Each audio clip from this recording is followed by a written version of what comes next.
Hello everybody. We're going to continue with detailed explanation and solution for Science 2, Chapter 1, Heredity and Evolution. That is part 1.3. If you've not watched the previous parts, please go ahead and watch it and then come to this. Otherwise, it will not make sense. Okay? This part includes the continuation of evidence of evolution. Okay, evidences of evolution. Among them is vestigial organ, paleontological evidence, and under paleontological evidence comes carbon dating. So these are the three topics we're going to cover in part 1.3. So let's begin. So let's continue. We are going to be doing vestigial organ on this slide. Let's understand the meaning of vestigial first. So something that was important but the value or the use went on reducing. So that is called as vestigial. Okay. Vestigial organ means that some organs that were useful for our ancestors, but as the generations or species were developed, it became useless. Such organs are called as vestigial organs. Let us see some example. The appendix, the ear muscles, the wisdom teeth, and the tailbone. These are the four examples that we're going to study in our book. Let me tell you a little more about these things, which are not a part of our syllabus. Okay, it's just so that this topic becomes interesting for us to study.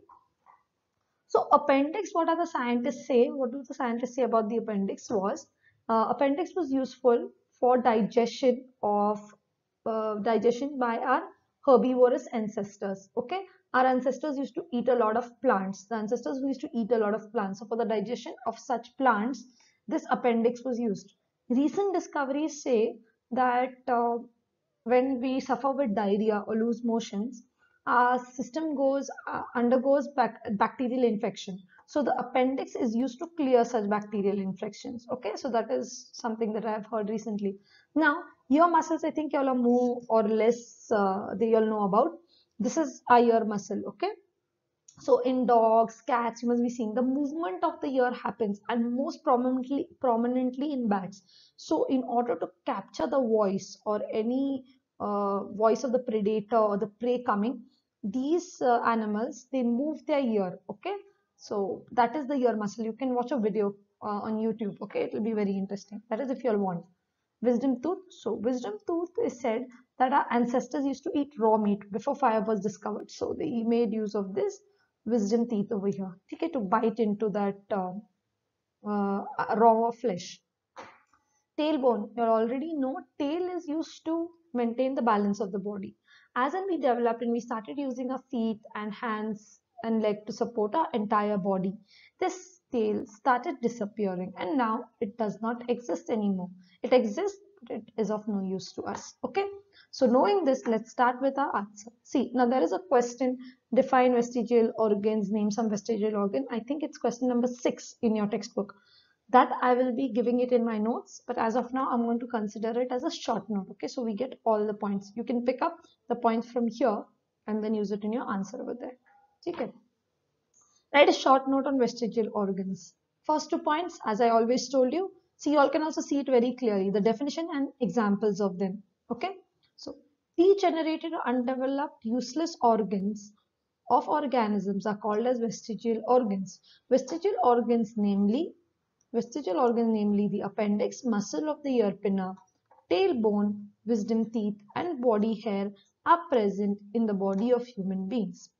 In living organisms, sudden development of organs for living in changing environment is not possible. So existing organs undergo gradual change.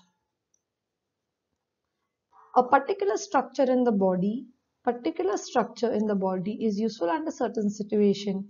Same structure under different situation may become useless or even harmful. Such structure begins to degenerate as a part of the principle of natural selection over thousands of years. Okay, let's understand these 4 points. First, for the definition, degenerate or underdeveloped. So as I told you, the quality keeps on reducing. The quality will keep on reducing of the particular organ and it will become useless. That is nothing but vestigial organ. Which are they? You can directly name from here. Appendix, the ear muscle, the wisdom teeth, and the tailbone. These are some examples. Also, this they have not mentioned over here, but body hair. See, first the ancestors had body hair.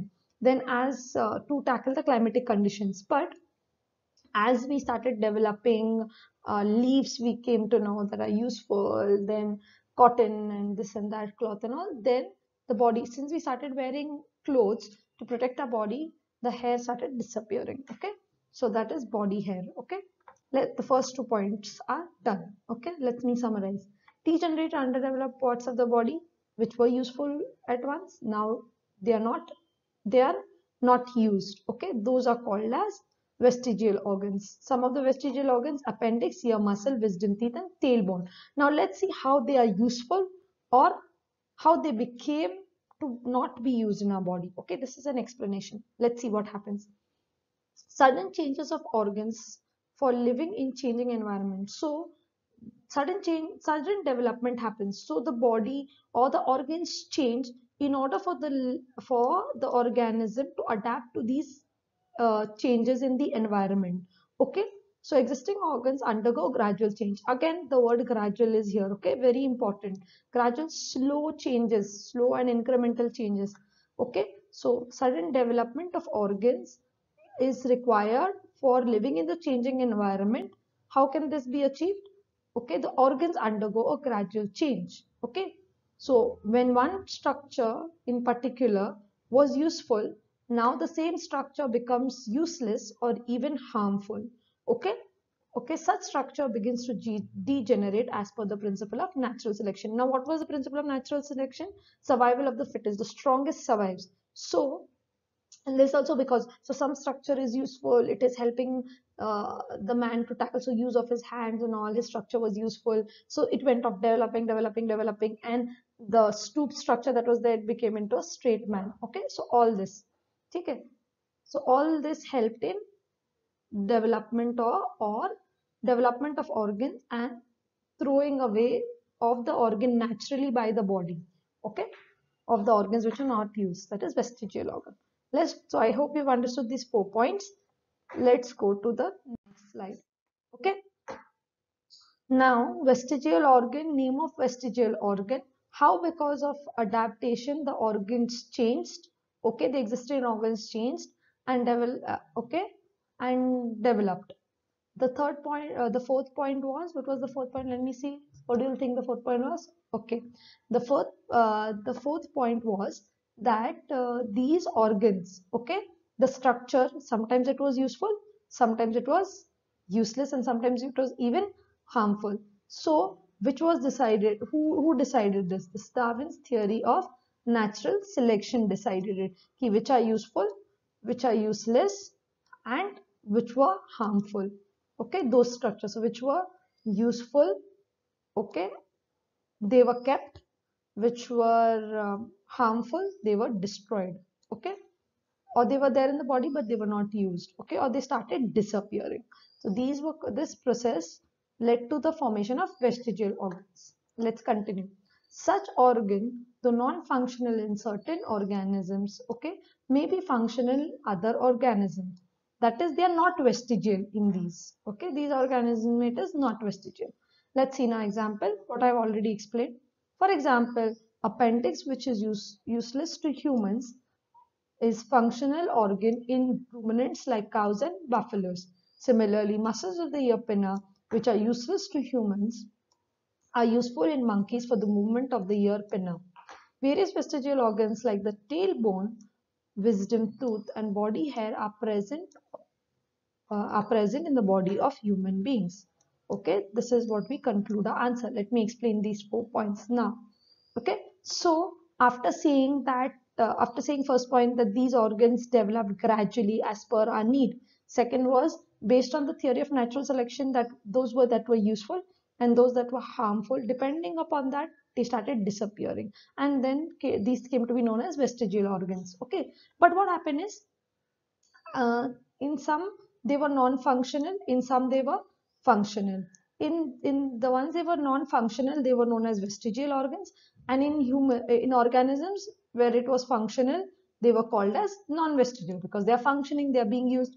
Now let's see the examples. Okay, appendix, as I told you, they were used by our herbivorous ancestors. They used to eat what do you say, plants for digestion. Okay, So here also they are being so appendix is considered useless in human beings, but it is a functional organ, okay, that is non-vestigial in cows and buffaloes. Ruminants they are called as, okay, ruminants, okay, they use it for digestion. Muscle of the earpin, I give you so many examples. I gave you an example of a bat, dog, cat also, and now here our book is giving us example of monkeys, okay. So the muscles of the earpina are useless for the humans, but they're useful for monkeys for the movement of the ear to catch the voice. Last one, vestige organs like tailbone, wisdom teeth, and body hair are present in the body of human beings. Now, this is just for extra. You all are going to write down in the book some more example of vestigial organ, and which otherwise not don't write example of more vestigial organ. Just tell me how it is used in how tailbone is used in human being, in how it is useless in human beings, and which animal is it useful for. Similarly, wisdom teeth, how it is useless in human being and how it is used in animals. Last but not the least, how body hair is useless in human beings and which is the animal it is useful for, similar to these two. Okay, so that we'll end our answer. Let's go to the next slide. Okay, so the last topic for today is paleontological evidence. What is, let's understand what is paleontology. Where does the word come from? So the study of fossils, or like anything in history, study of fossils or like these old historical things is called as paleontology. I'm writing etc because it is a elaborate word. I'm just telling you all as per your study. Okay, so that is called as paleontology. So all these evidences, the fossils and all, help us to understand how evolution of man occurred. Okay, previously also we are trying to understand how evolution has occurred. Vestigial organs also tell us ki, okay, there was something like a tail which went on disappearing and evolution happened and we do not have a tail, but that the presence of a tailbone over there shows us that there was a tail before. Okay, so that's what these are all evidences of evolution. So paleontology now. So the fossils over a period of time. अभी ऐसे नहीं कि कल चले गए और एक fossil देख लिया, वैसा नहीं होता है. Fossils over a period of time. People have studied it from generation to generations. उसके ऊपर book लिखी गई है, history में book collect किया गया है, evidences collect किया है. That we'll see in the further slides. So there are a lot of evidences, progressive evidences. First there were, we'll see ahead how it is. So let's start studying and then we'll get an idea. So as I told you, paleontology is the study of fossils. Not only of fossils, is an elaborate term. Okay. Organisms get buried due to disasters. We already know that. Okay, disasters, the earth like kind of opens up and all the organisms get buried, and there is a lot of pressure, one layer after the other, and they get preserved. Remain preserved underground. They remain preserved. Their bodies remain preserved. Their structures remain preserved for years and years, and therefore it is important aspect of study of evolution. That is for your paleontological evidence ka intro, if you ever have to write a big answer. Okay, let's see further the concepts in it. I had put it in the first slide, that is evidence, or you can say carbon dating. Let's see. So here, let us understand why the study of fossils is important. What are fossils? Now, as we studied in the previous slide, so the organisms get buried, okay, and layer of soil develops over many years. They get pressed, okay, and these what do you say, bodies of their structures or their bones remain. These are called as fossils. Humans are now humans and plants are made up of carbon. Very important. See kids, we exhale carbon dioxide, we inhale oxygen, but otherwise also most of our body part, most of the food we take, that is plants, animals, everything has a lot, has carbon in it. Carbon dioxide also, carbon is present in it. Everything around us, be it from soil to plants to the atmosphere, everything has carbon. So humans and plants also, we are made up of carbon. Study of civilization, basically anything in its history is done by the method of carbon dating. So the best way, since everything is made up of carbon and carbon exists everywhere, how is the study done? Means civilization matlab ki first was the Harappan civilization, then another one and another one came. So how are they studied? Okay, means this group of human beings, they lived at a particular period of time. So how do we come to know about them? Okay ऐसे नहीं कि pictures देख लिया, नहीं pictures नहीं, fossils से पता चला है. They have used the fossils to actually see how these people looked and all. Imagination is used. Apart from that, how many years back they lived is found out by a method called as carbon dating. Very very important. Okay dating मतलब carbon को देखना चाहिए कि कितने दिनों तक या कितने सालों तक या million years, how many years is that fossil. Okay, so we come to know how we can place them. We will see that in the next slide. Okay, let's understand now what is carbon dating. Hmm? Carbon consumption stops after death. So you're going to not going to keep eating carbon, like, okay, so after the human is supposedly dead, okay, let's put this, okay, after he's dead, this consumption of carbon, okay, stops. Hmm? Now this carbon is of two types, okay, that we'll see over here, C14 and C12. C14 and C12. Okay, what happens is this is non-radioactive and this is radioactive. We already know radioactive materials live for a long period of time. For logic, just remember कि C14 मतलब बड़ा है, okay, he is older to this C12. They are both brothers. C14 is the older brother, so he will take a long time to deteriorate or to get tired if in a race. Okay, this C12, because he is younger to the brother, he gets tired very early and he vanishes. But this fellow is in the running. Okay, so here C12 and C14 and C12 decaying starts and it continues. So they start, they decay and it continues.